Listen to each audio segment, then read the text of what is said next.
going on, you guys? Petplatypus here, and it's time to review episode 16 of Dragon Ball Super.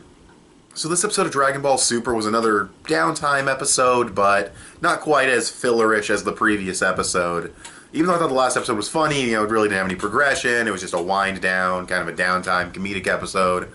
This one's kind of the same thing, but it pushes things forward in a pretty big way at the end with Vegeta and Whis. But getting ahead of myself, the beginning of the episode, or maybe like the first half or first third, is like Goku trying to work his job. He's kind of just sleeping at the wheel, and I don't know if he's consciously aware of like the decisions he's making when he's driving. Probably not. That's probably the humor of it, but yeah, he fucking has a couple of close calls in that tractor, and then Krillin shows up with his tacos t-shirt. Don't act like you don't own a t-shirt that says tacos on it. Everybody has a tacos t-shirt, obviously. But kidding aside, Krillin's there, and they kind of reminisce about the old days. They get all nostalgic about when they first trained and have some jokes, and Krillin's like, hit me as hard as you can. Well, not as hard as you can, but he tells Goku to hit him, and Goku's like, are you fucking sure? And he's like, yeah, and he hits him. Really funny scene. He goes flying through like a couple of houses and stuff. It was really funny. And it was just a fun moment between the two characters, two friends. And yeah, and then Android 18 putting the medicine on him and everything. That was also very funny. But yeah, I think what Krillin came to the conclusion was he's pretty much done with martial arts. He's as strong as he feels he can get. He has a family. So he's just like, you know what, I'm going to retire. I'm going to give up on this.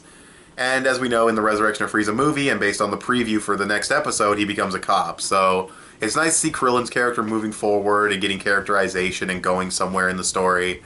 And yeah, that was good. I liked the flashbacks. Those were fun.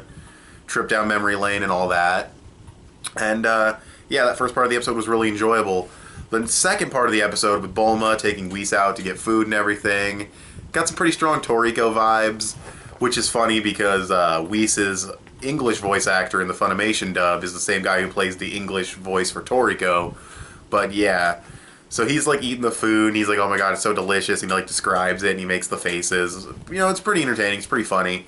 Bulma's basically just trying to get this guy to protect them from Beerus if Beerus ever decided to come back and destroy the Earth. I don't know what protecting just her, Trunks, and Vegeta's gonna do. Maybe, you know, like her dad too, but like, because if he destroys the Earth, you're just going to have, like, Capsule Corp. It'll be like King Kai's planet, actually.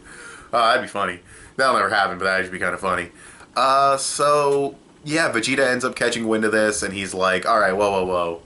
Fight, I want to fight Beerus, take me there. And Whis is like, nah, you still can't win. You can't control your ki well enough. Which is interesting, because we kind of find out in Resurrection of Frieza, the movie, and in the manga as well, that, you know, there's different ways of controlling your ki from your like emotional state and how your body is physically. Vegeta's always tense and angry. I'm like getting ahead of myself. That's like stuff that's described later on in the series, but yeah, it's just interesting concepts that are being hinted at. This is also Whis. He drops the bomb that he is the guy who taught Beerus, which we did not find out before. I think this was a nice, you know, good way to reveal it. What Vegeta then ends up doing is he takes a knee. I really liked this moment. He takes a knee and says, train me like you did Beerus, and Whis pretty much blows him off, but the fact that he took a knee like that, I was like, you know, respect for Vegeta. That was a really nice, I'm going to throw away my pride for a second moment, which he continues to throw away his pride for the rest of the episode, trying to give Whis good food. Some funny scenes, a couple of scenes that were maybe a little too silly for Vegeta, but then we get to when he tried to make the omelet, and that was just pure comedy all the way through. The eggs were funny, the little chick that came out was hilarious. When he gave that stern, like, trademark Vegeta stare down, but then he had the fucking egg all over him. That was great. And yeah, Whis ends up eating, like, some fucking, like, ramen noodles that you fucking add hot water to. And he's like, oh, okay, I'm done. This is the best. I'm gonna train you. So they go off to Beerus' planet, and that's pretty much the entire episode. That was big for the plot, you know, Vegeta going off and getting a new trainer. And obviously we know, because Resurrection of Frieza and everything, that Goku is also going to train under Whis. So I believe next episode's going to focus on how he ends up training with Whis, so that'll be very interesting. Hopefully it's as good as this episode, because this episode was funny. You know, it moved things forward towards the end. Half the episode was Vegeta trying to get Whis to train him, so, you know, it was comedic and everything, but it was still moving things forward. Stuff with Krillin was really good. almost like setup for him becoming a cop. So I really like how this episode played out and just told everything. So I'd probably give it like an 8 out of 10. It was a very good episode of Dragon Ball Super, surprisingly, considering it didn't have any action, it wasn't super plot heavy or anything. It was just a really nice episode. Excuse me. If I had any complaints, I guess I gotta talk about the technicals. The animation was really good throughout this episode. It looked, had really nice detailed artwork. When the characters did like power up for their Super Saiyan training and everything, Goku and Vegeta briefly, it looked really, really nice. Even Krillin flying through the buildings looked really, really nice. It's good animation. It adds to the overall 8 out of 10 and everything.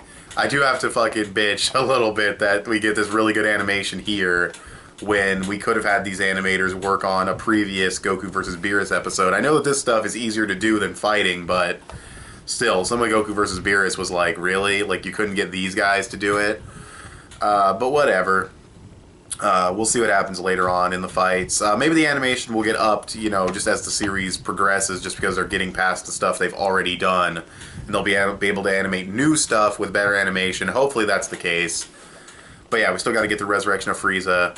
Hopefully that's really cool. And it looks like it's going to be starting next episode.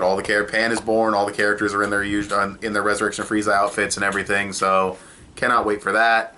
So that's pretty much all I have to say about this episode. The pacing was good. It felt long, but it was well paced. It didn't feel too slow, but it felt like a long episode, and yeah, it was just really fun. So 8 out of 10. It was a very good episode of Dragon Ball Super. So thanks for watching this video. Tell me what you guys thought of this episode of Dragon Ball Super in the comment section below. You can follow me on Instagram. I post things there sometimes. Give this video a thumbs up. That would help me out a lot. You can add me on PSN. I'm petplatypus on PlayStation. And you can subscribe if you haven't already, or if you like what you see in here, and I'll talk to you guys later. Bye.